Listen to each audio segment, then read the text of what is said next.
Saudações, amigos, da sede mundial da Igreja Adventista do Sétimo Dia em Silver Spring, Maryland.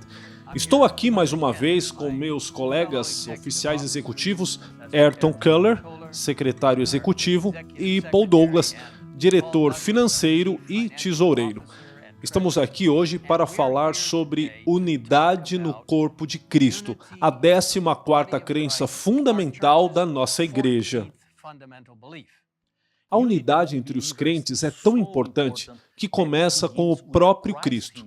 Na noite anterior à sua crucifixão, Jesus orou fervorosamente: Pai Santo, guarda-os em teu nome, que me deste, para que eles sejam um, assim como nós. E em sua oração naquela noite, Jesus não orou apenas por seus discípulos. Ele orou por você e orou por mim.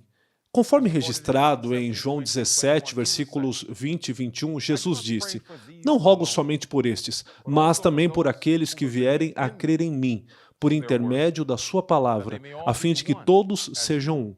E como és tu, ó Pai, em mim e eu em ti, também sejam eles em nós, para que o mundo creia que tu me enviaste. É através da unidade dos crentes em Cristo que o mundo vai acreditar nas boas novas que temos para compartilhar. Mas como é essa unidade e como ela pode ser alcançada? Comentando esses versículos de João 17, Ellen White escreveu: Que declaração maravilhosa! A unidade que existe entre Cristo e seus discípulos não destrói a personalidade nem de um nem de outro. No espírito, no desígnio, no caráter, eles são um, porém não em pessoa. Participando do Espírito Santo, conformando-se com a lei do Senhor, o homem se torna participante da natureza divina. Cristo leva seus discípulos à viva união com Ele e com o Pai. Pela atuação do Espírito Santo na mente humana, o homem se torna perfeito em Cristo. A unidade com Cristo estabelece um vínculo de unidade uns com os outros. Essa unidade é a mais convincente prova para o mundo quanto à majestade e à virtude de Cristo e ao seu poder de tirar o pecado.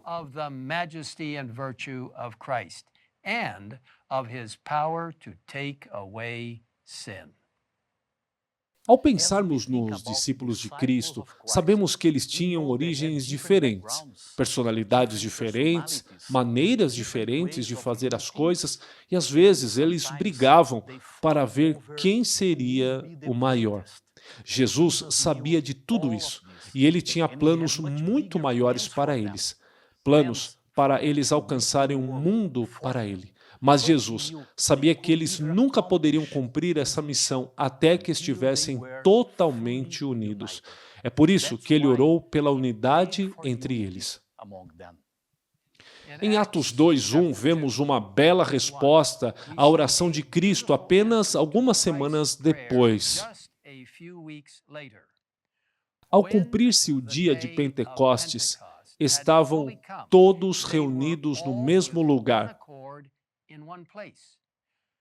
Todos reunidos significa mais do que apenas estar fisicamente juntos no mesmo lugar. Significa que eles estavam juntos de coração, mente e alma. Como foi que esses mesmos discípulos, que não muito tempo antes discutiam sobre quem seria o maior, agora estavam tão unidos na mensagem, missão e coração?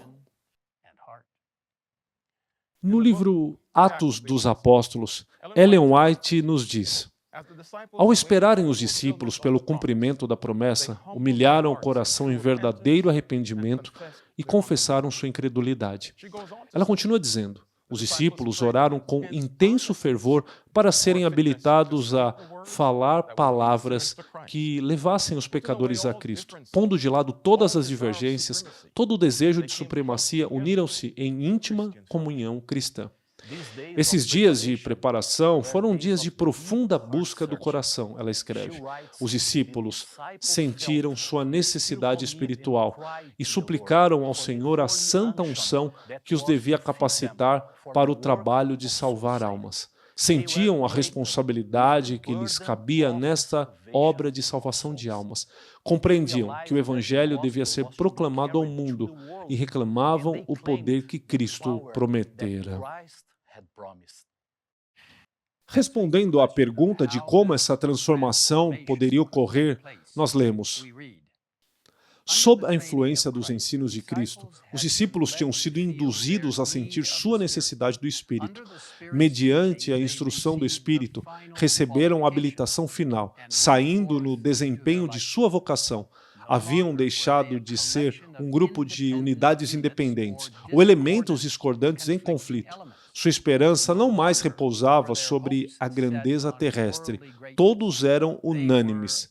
Cristo lhes enchia os pensamentos e visavam o avanço de seu reino. Na mente e no caráter haviam se tornado semelhantes a seu mestre, e os homens tinham conhecimento que eles haviam estado com Jesus.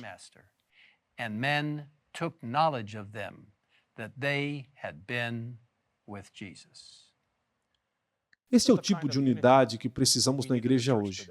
Embora sejamos muitos, mais de 22 milhões de membros, de centenas de nacionalidades e grupos culturais diferentes, falando uma infinidade de idiomas, Deus nos chama para nos unirmos, unidos nele, com uma mensagem e uma missão, para salvar tantos quanto possível através de seu poder.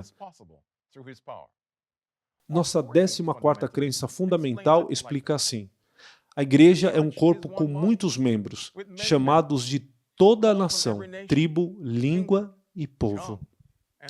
Em Cristo somos uma nova criação, distinções de raça, cultura e nacionalidade, e diferenças entre altos e baixos, ricos e pobres, homens e mulheres, não devem ser motivo de dissensões entre nós.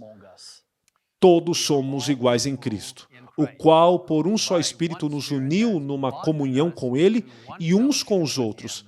Devemos servir e ser servidos sem parcialidade ou restrição. Mediante a revelação de Jesus Cristo nas Escrituras, partilhamos a mesma fé e esperança, e estendemos um só testemunho para todos. Esta unidade encontra sua fonte na unidade do Deus triuno, que nos adotou como seus filhos. Se você quiser aprender mais sobre esta bela crença fundamental, nós o convidamos a visitar o site mostrado na parte inferior da tela.